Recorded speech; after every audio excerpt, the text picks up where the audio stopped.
Plus besoin de se fatiguer.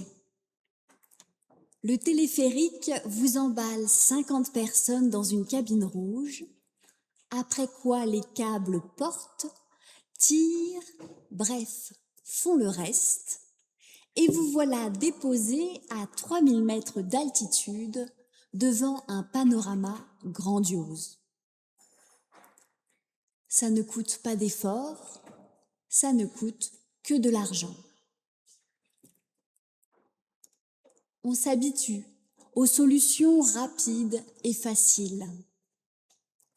On voudrait une vie pleine de téléphériques.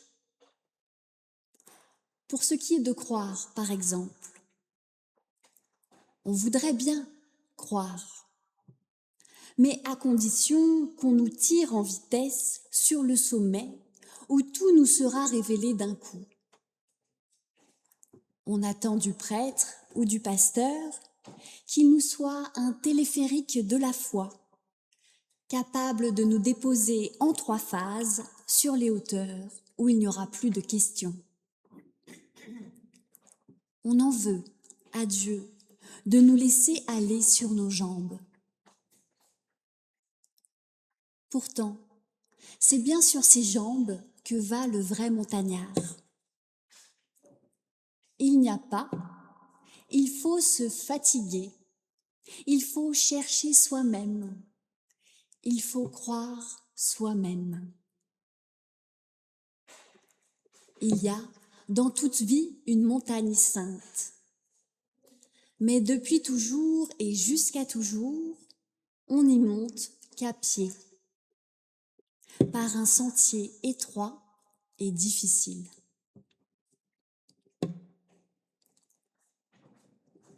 À vous, montagnards de la foi, à vous, aguerris ou débutants, le Seigneur vous souhaite la bienvenue dans ce temple. Vous qui avez fait le déplacement jusqu'ici, sachez-le. Si nous n'avons pas de téléphérique pour nous transporter, en revanche, nous avons un guide de haute montagne, Jésus-Christ. Pour peu que nous l'écoutions, il nous conduit sur le chemin et nous montre la voie. Que la grâce et la paix vous soient multipliées. Amen.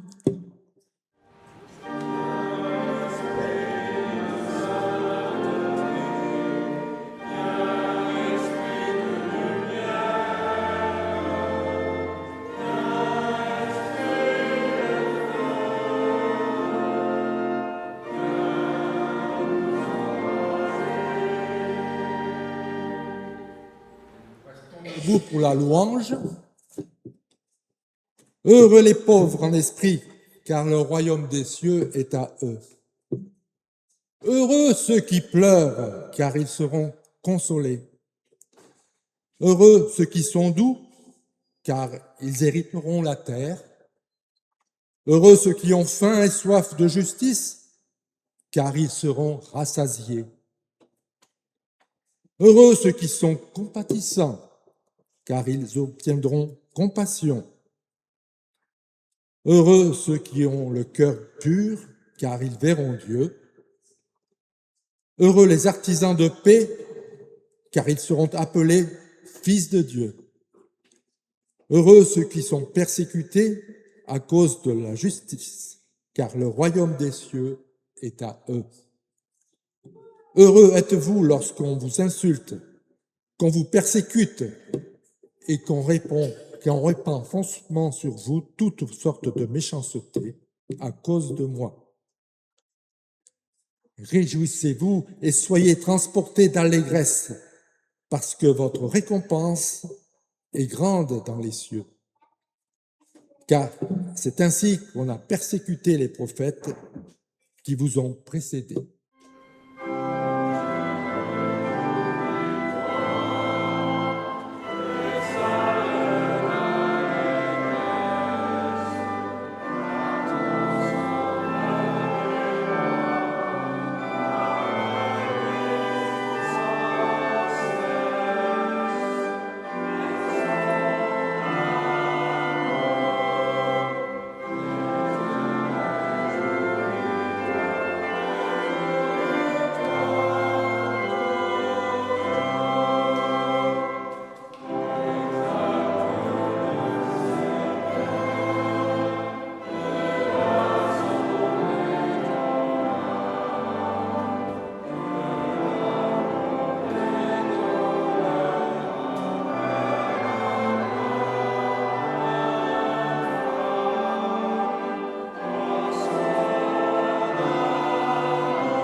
Nous prions.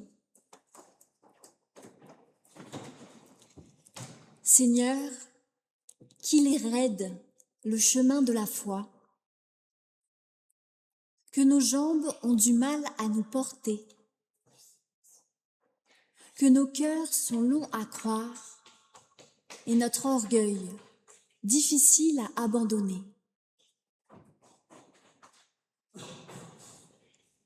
Nous peinons à te célébrer vraiment, à être remplis de joie et de reconnaissance pour qui tu es et ce que tu fais. Nos merci s'accompagnent d'un mais, d'une demande et ressemblent parfois à des formules de politesse, dites sans y penser, sans les vivre. Pardonne-nous.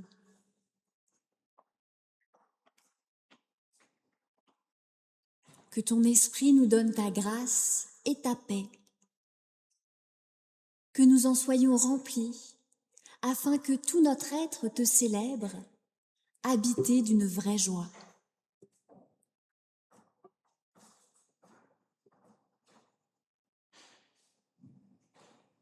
Sur notre chemin, nous ne te cherchons qu'occasionnellement,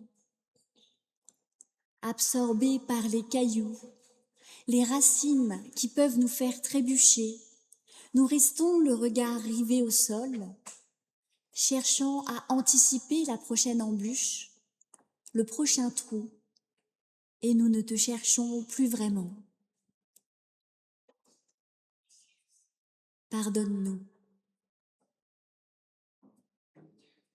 Que ton esprit soit sur nous,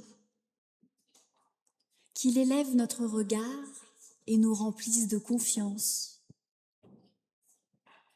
afin que nous osions croire que nos pieds nous guideront là où il faut et que notre cœur te reconnaisse dans les randonneurs que nous qui cheminent avec nous. Amen.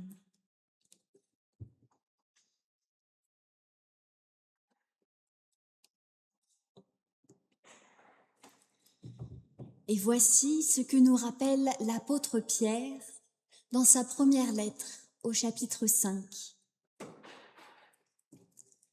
Déchargez-vous sur Dieu de toutes vos inquiétudes, car il prend soin de vous. Quelles que soient les épreuves que nous traversons, quels que soient nos doutes, sur notre chemin de foi, Dieu prend soin de chacune et de chacun de nous. Il nous aime et nous accompagne sans jamais se lasser.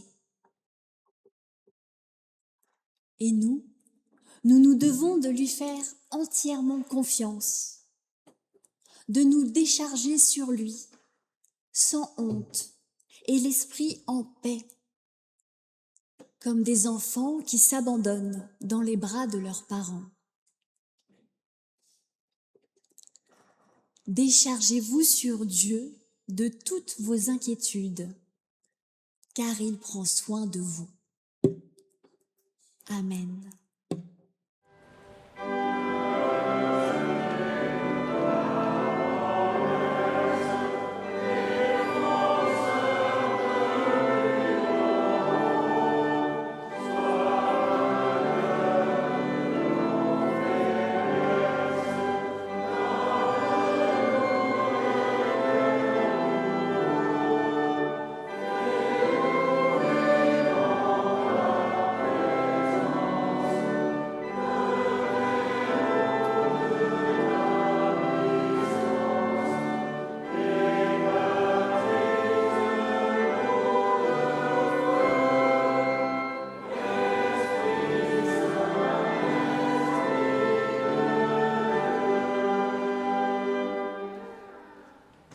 Avant d'ouvrir la Bible, nous prions.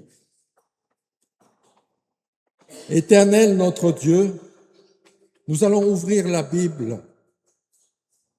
Accorde-nous ton esprit maternel et créateur.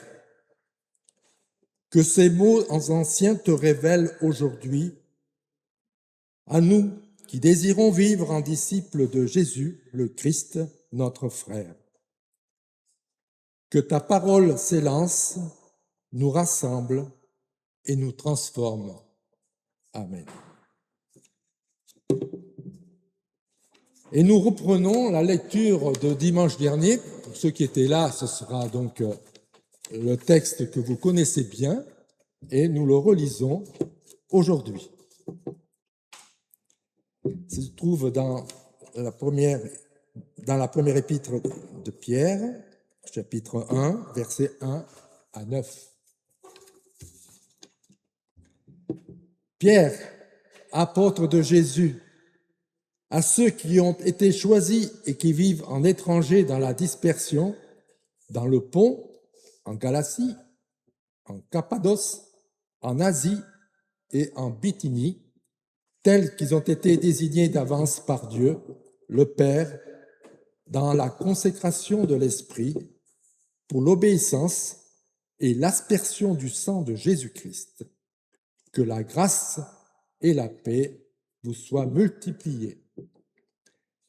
Béni soit le Dieu et Père de notre Seigneur Jésus-Christ, qui, selon sa grande compassion, nous a fait naître de nouveau par la résurrection de Jésus-Christ d'entre les morts, pour une espérance vivante, pour un héritage impérissable, sans souillure, inaltérable, qui vous est réservé dans les cieux, à vous qui êtes gardés par la puissance de Dieu, au moyen de la foi, pour un salut prêt à être révélé dans les derniers temps.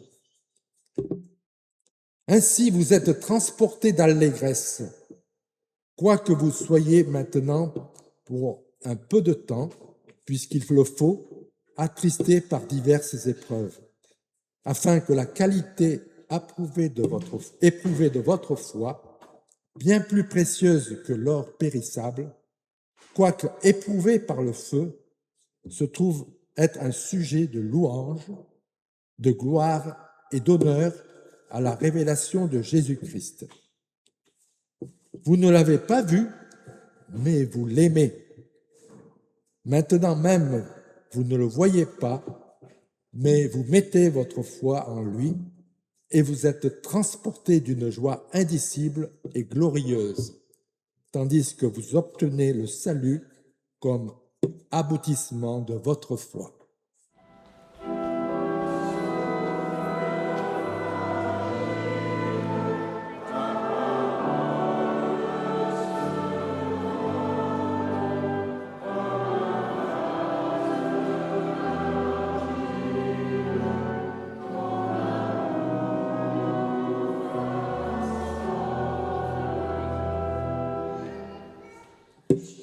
Au mois de juin dernier, j'ai été invitée à participer à une soirée de louanges au Centre œcuménique Saint-Marc, dont le thème était la résurrection. Les organisateurs m'ont confié à cette occasion avoir l'impression qu'on ne parlait dans nos églises, qu'elles soient protestantes ou catholiques, de la résurrection du Christ qu'une fois par an, à Pâques. Alors qu'il s'agit du fondement du christianisme. Cette remarque m'a fait cheminer et je me suis dit qu'il ne serait pas inutile de parler de ce fondement en nous appuyant sur les 9 premiers versets de la première lettre de Pierre. Mais c'était trop ambitieux et j'ai dû couper ma prédication en 2. Et aujourd'hui, vous voici pour la partie 2. Mais comme beaucoup d'entre vous n'étaient pas là la semaine dernière, et même s'il vous est possible de revoir le culte de la semaine dernière sur notre chaîne YouTube, et donc d'avoir le début de la prédication et du texte, je vous fais un rapide résumé. La semaine dernière, nous avons vu les 5 premiers versets, où Pierre rappelle à ses lecteurs qui ils sont. Ce sont des chrétiens. que des chrétiens, ce sont des personnes qui croient que la résurrection du Christ les ont réconciliés avec Dieu et lavés de leurs fautes. Que cette résurrection manifeste l'amour infini de Dieu pour chacune et pour chacun de nous. Que cet amour reçu et vécu nous transforme et qu'un nouveau désir nous habite. Vivre en obéissant à Dieu, c'est-à-dire en respectant les 2 grands commandements d'amour de Jésus-Christ, aimer Dieu et aimer les autres. Et parce que nous vivons et croyons cela, alors nous sommes remplis d'une joie incroyable, indicible, qui change toute notre existence. Nous avons été graciés, nous avons reçu cette grâce de Dieu et la paix est sur nous. La résurrection du Christ nous a placés dans un état de grâce et de paix. Et nous vivons notre foi quotidiennement en étant avant tout reconnaissants à Dieu pour la résurrection de Jésus qui nous a fait naître de nouveau. Par la foi que nous plaçons en Dieu, nous sommes convaincus que nous sommes et serons sauvés dans les temps de la fin, que nous aurons une place, un héritage auprès de Dieu, que la mort n'aura pas le dernier mot puisqu'elle a déjà été vaincue par le Christ au moment de sa résurrection. Et que si la mort est déjà vaincue aujourd'hui, alors nous sommes libérés de cette peur et pouvons vivre notre vie présente dans la paix et dans la joie. C'est un gros résumé et je ne vous cache pas que entendre toute la prédication sera préférable pour vous. Allez donc voir notre chaîne YouTube.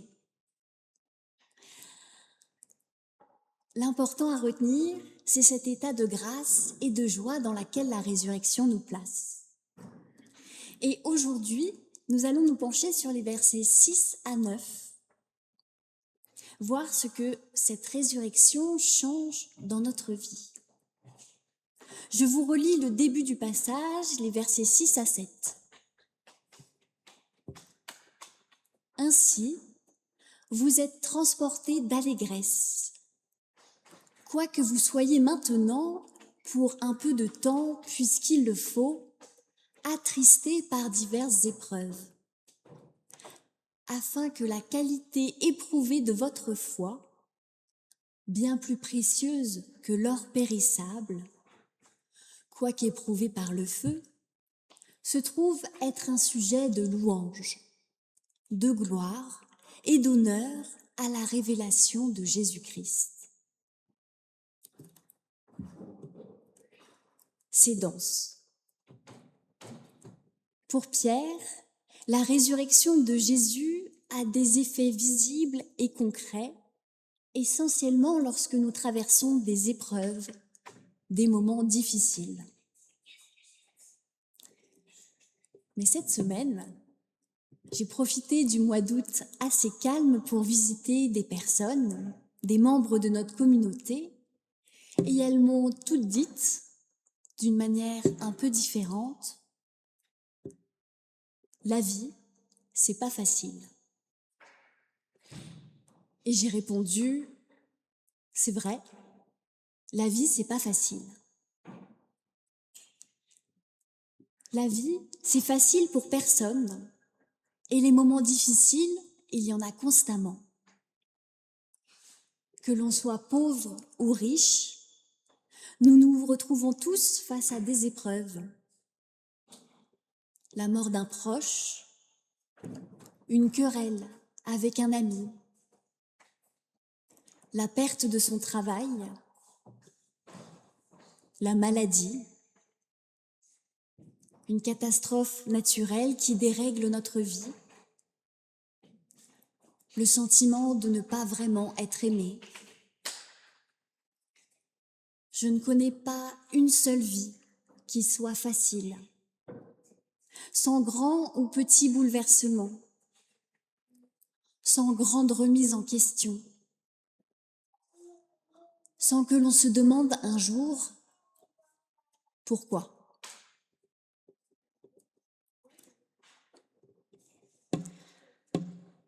La vie, c'est pas facile, et Pierre le sait bien.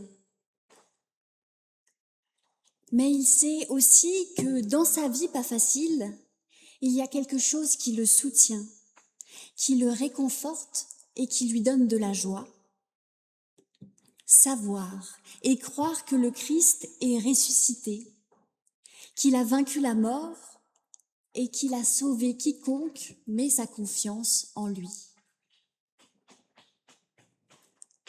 Pierre a choisi de voir les épreuves comme l'occasion d'approfondir sa relation avec le Christ. Tout comme l'or est purifié par le feu, Pierre nous encourage à utiliser les imprévus de l'existence comme des moyens de tester la solidité de notre foi, de nous appuyer encore plus fortement sur Dieu et de constater que dans la douleur, Christ est là, qui souffre avec nous.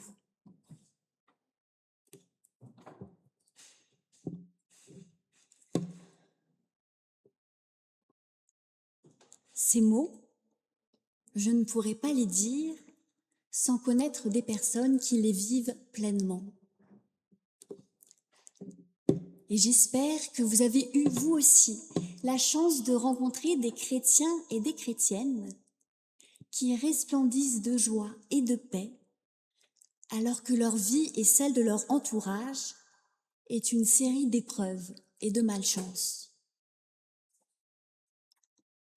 Ces personnes ont une foi et une confiance en Dieu éblouissantes. Elles ont une force à soulever des montagnes. Et lorsqu'on leur demande comment elles font pour être encore heureuses, elles répondent que le Christ a déjà tout pris sur lui, qu'il ne les a jamais abandonnées, que c'est lui qui leur donne de la force et que cela les remplit d'une joie immense. Ces chrétiens et ces chrétiennes voient la beauté et la lumière, alors qu'il serait tellement plus facile de voir le mal et la laideur du monde. Elles ont choisi de suivre le Christ, de ne pas nier la noirceur qui nous entoure, mais de ne pas la mettre en avant, de valoriser le beau, le doux, le fragile. Elles voient la vie qui transcende la mort et savent en toute occasion remercier Dieu.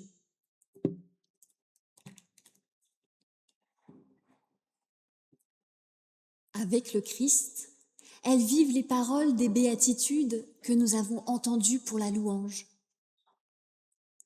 Heureux ceux qui pleurent, car ils seront consolés. Heureux ceux qui sont doux, car ils hériteront de la terre. Heureux ceux qui ont faim et soif de justice, car ils seront rassasiés.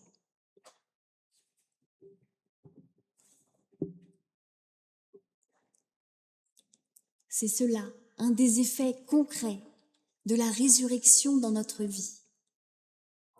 Déceler l'amour, la beauté, la fidélité de Dieu chaque jour de notre vie. Rechercher la douceur, la gentillesse dans chaque être que nous rencontrons. S'appuyer sur Dieu pour vivre, une journée à la fois, en se sachant sauvé et aimé, accompagné et fortifié.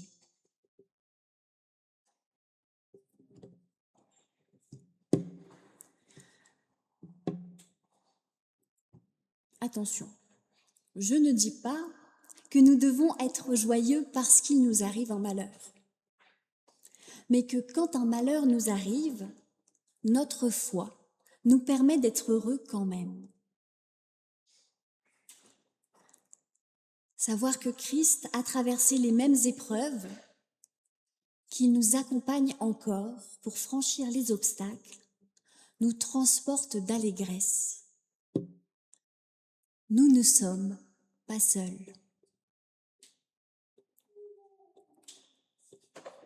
Nous ne sommes pas seuls.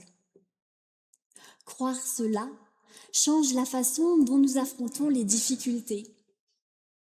Et c'est cela qui nous remplit de bonheur. Nous ne sommes pas seuls.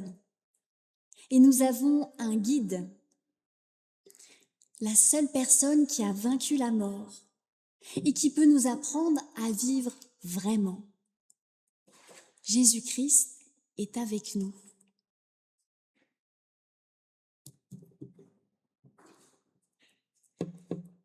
Je vous relis la fin du texte. Vous ne l'avez pas vu, mais vous l'aimez. Maintenant même, vous ne le voyez pas, mais vous mettez votre foi en lui et vous êtes transportés d'une joie indicible et glorieuse, tandis que vous obtenez le salut comme aboutissement de votre foi.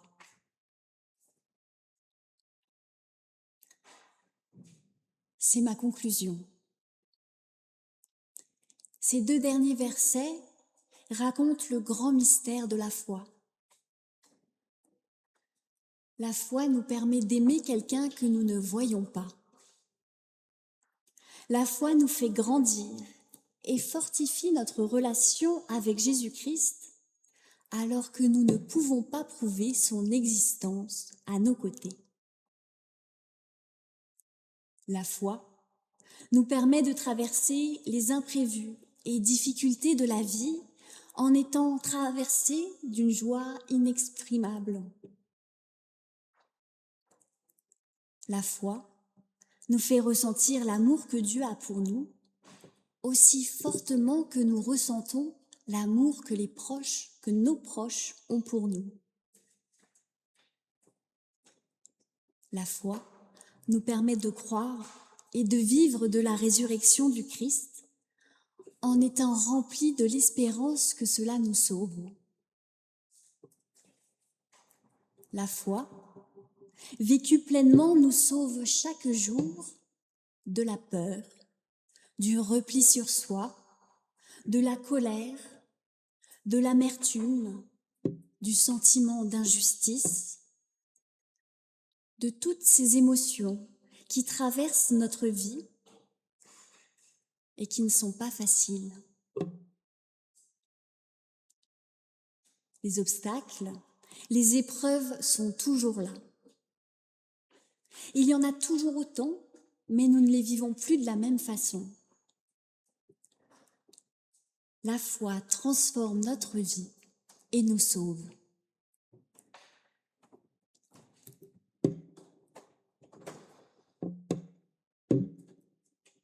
À nous, qui avons reçu le cadeau de la foi, nous sommes appelés à le chérir, à en prendre soin, à le multiplier. Que notre foi en Jésus-Christ ne soit pas un soutien occasionnel, mais qu'elle soit le fondement de toutes nos journées. Que l'amour du ressuscité nous illumine, afin que nous aussi, nous puissions nous dire heureux. Soyons patients. La montagne de la foi est haute et nous ne pouvons prendre de téléphérique pour aller plus vite. Apprenons à profiter du paysage, des rencontres que nous faisons en chemin. Nous avons tellement à apprendre les uns des autres. Suivons notre Seigneur et guide Jésus-Christ. Demandons de l'aide à Dieu dans la prière pour vivre pleinement de la grâce et de la paix qu'il nous offre. Et laissons-nous remplir du souffle de l'Esprit qui nous éveille à une vie nouvelle en Christ, à une vie de ressuscité. Amen.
Pour recevoir l'envoi et la bénédiction, nous nous levons.